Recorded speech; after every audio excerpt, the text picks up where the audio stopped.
கங்கையில் ஒரு வியாபாரி குளித்துக் கொண்டிருந்தான். அப்போது அழகான கைத்தடி ஒன்று மிதந்து வந்தது. அதை எடுத்துக்கொண்டு கரையை நோக்கி நீந்தினான் அவன்.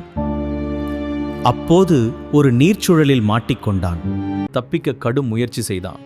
ஒரு வழியாக போராடி உயிர் பிழைத்தான். ஆனால் அந்த கைத்தடி எங்கோ நழுவி போய்விட்டது. கரைக்கு வந்த அவன் அழகான கைத்தடியை இழந்து விட்டேனே என்று கதறினான். அங்கிருந்த ஒரு துறவி, ஐயா, நீங்கள் குளிக்க வெறுங்கையுடன் வந்ததை பார்த்தேனே, இப்போது கைத்தடியை நழுவ விட்டதாக கூறுகிறீர்களே என்று கேட்டார். வியாபாரி நடந்ததை கூறினா. துறவி சொன்னார், ஐயா, உங்களை பார்த்தால் எனக்கு சிரிப்பு வருகிறது.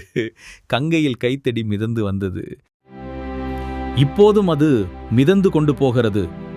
அப்படி இருக்கையில் அது உங்கள் கைத்தடி என்று எப்படி கூறுகிறீர்கள்? அந்த கைத்தடியை 2 நிமிடங்கள் தங்கள் கையில் வைத்திருந்ததனால் அது உங்களுடையது என்று உரிமை பெற்றுவிட்டீர்களா? இந்த வீடியோ உங்களுக்கு பிடிச்சிருந்தா லைக் பண்ணுங்க, ஷேர் பண்ணுங்க, மறக்காம நம்ம சேனலுக்கு சப்ஸ்கிரைப் பண்ணுங்க.